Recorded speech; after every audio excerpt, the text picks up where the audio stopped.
Are you worried about your LinkedIn profile not converting?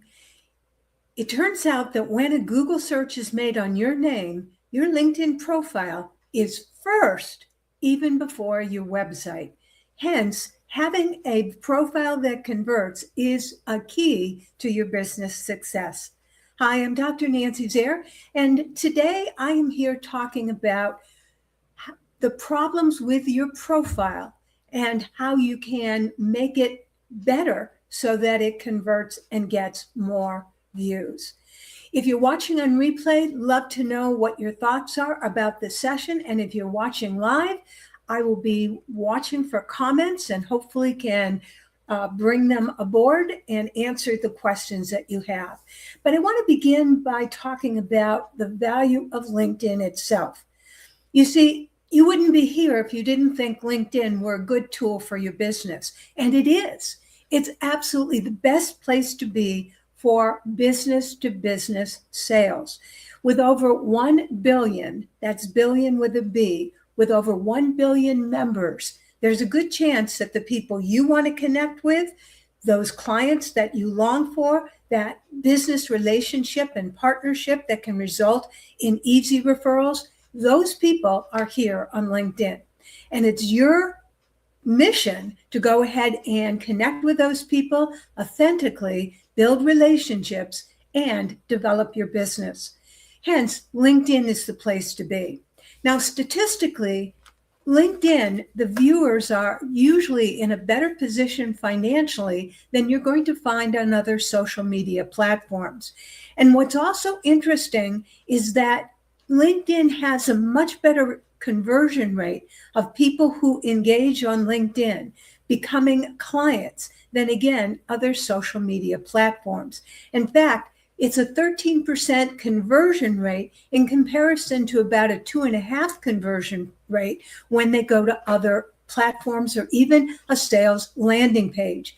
Hence, your LinkedIn profile, there's gold there, but are you using it effectively? So some of the big problems with the LinkedIn profiles that I have viewed is that they are generic. They sound like everyone else. You go to the profile and you have an opportunity to put your picture, your photo. Remember, a picture's worth 1,000 words. Your photo will communicate instantly to the viewer. Is this someone I can do business with? Or somehow are you sending out a vibe that says, don't take me too seriously? Clearly, you want a professional headshot. So think about that. Don't let LinkedIn give you that mugshot. It's horrible.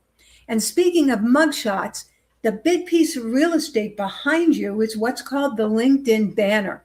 And are you using your banner effectively? Again, if you allow LinkedIn to put in that, monochromatic, nondescript banner behind you, you are losing an opportunity to tell the viewer who you are, what you do, and what your value is.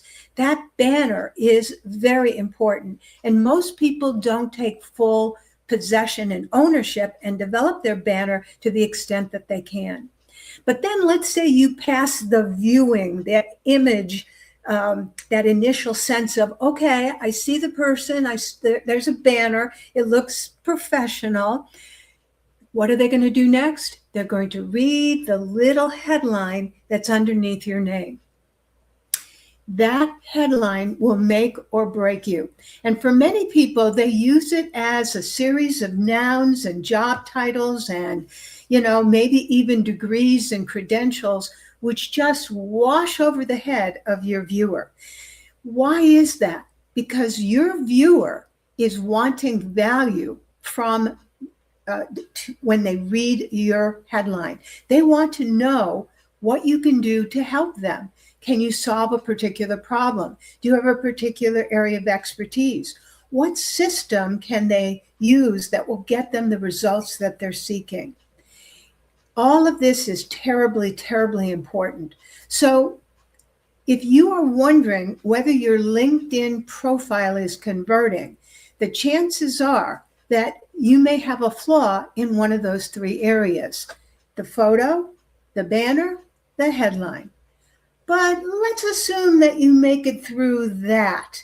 Well, there's more to the profile than just those elements. As you know, there's a whole bunch of stuff which in newspaper language is beneath the fold. The top of the fold, the top of your mobile device, and by the way, 2/3 of viewers will be looking at you on their mobile device. Hence, you've got to make your profile mobile friendly. You've got to look at it in a smartphone and make sure that it's correct. So when they scroll down and they begin to look further, is your profile complete? That's another sign of someone that they will either pass over and scroll on by, or someone where they're going to stop and truly study and learn who you are. And of course, you want them to make and build that connection. Your LinkedIn profile is really your first sales conversation. It's got to do the talking for you because you're not there to speak, but you are there behind the scenes to have created an attractive, visually appealing, and even more, an emotionally appealing discussion and message about who you are, and again, what you can do for the viewer. Everybody's listening to WIIFM. What's in it for me? And if you are not showing that viewer what's in it for them, they just keep on scrolling. So one of the biggest mistakes that I have found when people put together their profile is that they don't think about the person reading it. They think about themselves as the person who has written it. And so you have to write your profile with the viewer in mind. Many ways for you to do that. First, you want to be sure you know who is your viewer. This is where I see so many professionals make a mistake. The IT or cybersecurity professional, the consultant, the service-based professional, they think it's enough to give a list of degrees or certifications or job titles, and they let the viewer figure out what that means. Especially if you have technical language, there's a good chance that your viewer does not have the same vocabulary as you do. And hence the initials that you're using become alphabet soup. You want to be as clear as you can in explaining to the viewer what you have, what you've done, and what you have to offer.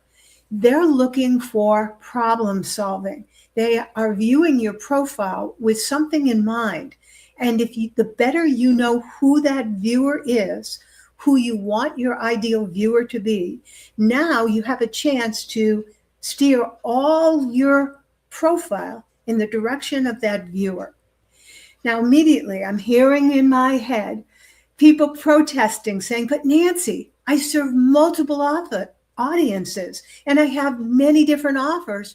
I can't just settle on one. And that's the biggest mistake that people make. When you try to reach a variety of people and you offer many different services, the viewer, the reader is confused. And a confused mind doesn't buy. You have to be crystal clear in terms of who you want to serve. Who is that ideal audience? And if you're still trying to ponder that, go back and think about the people that you've enjoyed working with the most. They could be people you've enjoyed because of the fact that they allowed you the opportunity to use your expertise in a way that made you feel fulfilled. And it really gave you a sense of satisfaction. Or perhaps it's because they were high ticket paying customers. They easily paid your price and didn't ask questions and happily re-engaged you and became even your fan. Good reason for them to be your ideal client. As you think back about who it is that you enjoy serving, That's the person you want to describe. That's the viewer you want reading your profile. Now, that doesn't mean that somebody else reading it won't say to themselves, I see myself partially in that description. I can identify to some extent, and they'll keep reading. But the important thing is that you need to grab the attention of your ideal customer. And you do that by being very clear who it is and not muddying it down by being very vague, generic, and vanilla. And once you know who that person is, now you want to speak their language. Remember that jargon that you've been so well trained in? It's what sets a professional apart from some, amateur or lay person. Get rid of the jargon. It doesn't work, and it throws people off. You want to talk human to human. You want to talk to your customer in the words and the language that they understand. When you do that, you're going to excel. And I'm thinking today about one of my colleagues, Rob Rains. He owns a very successful IT business with his partner. I believe his partner is more the technician, but Rob is definitely the face, the voice of the business. And what makes him and sets him apart and makes that business so successful is his personal attributes, because he's very friendly, very warm, very personable. He's calm, which gives a nice feeling of calmness and quiet and confidence to the viewer. He doesn't speak in jargon. He takes time to explain, but not using, again, technical terms, but just lay language. He explains what the problem might be and how it can be solved. These are the attributes you want to adopt in your profile. And it's easy to do that.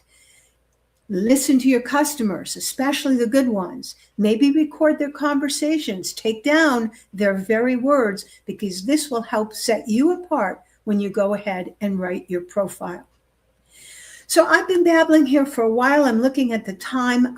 This is not a long presentation, but I do want to let you know that within any given week, most people will get from 10 to 40 or more views of their profile. Views are important, but of course, the other thing that you want to take note of is searches for you. And views and searches, if they don't immediately tell that viewer you can help, they just scroll on by. That's why you have to optimize your LinkedIn profile. Darlene Petrie, who is the lead generation strategist, and myself, Nancy Zare, sales psychologist, we have collaborated on a program called Magnetic LinkedIn Makeover. And if you're sitting here wondering, okay, I'm beginning to see where I have made some mistakes or where I could enhance or improve my profile and optimize it so it performs better. If that's the thought passing through your mind, and the next thought is, well, that takes a lot of time and effort, I don't know exactly how to go about it, that's where we can help. We're presenting this program next Tuesday at 11 a.m., Magnetic LinkedIn Makeover. We're going to go over the ways to improve your photo, your banner, your about section, that headline that we discussed that are so important. But we're also going to have what's called hot seat coaching. And what that means is that you can volunteer and become one of 3 people, and we will look at your profile. We'll go directly to LinkedIn, look at your profile. We will, with fresh eyes from the viewer's perspective, give you feedback about your profile. And not only that, we'll give you suggestions as to how you can improve it right there in real time. And if you're very smart, you'll go ahead and you'll implement those suggestions immediately. What have you got to lose? And you'll start seeing results right away. So the Magnetic LinkedIn Makeover happens next Tuesday, February 24th at 11 a.m. Eastern Time. I'll put a link below this live recording where you can sign up. It is a paid program, $97 for 90 minutes, just about $1 a minute. And for that, you will walk away with concrete understanding of how to optimize and magnetize your LinkedIn profile. So those of you watching on replay, please feel free to share any questions or comments you have. I'll be sure to answer them. And again, look for our link for Magnetic LinkedIn Makeover. And it's Dr. Nancy Zare, Sales with Soul, to your sales success.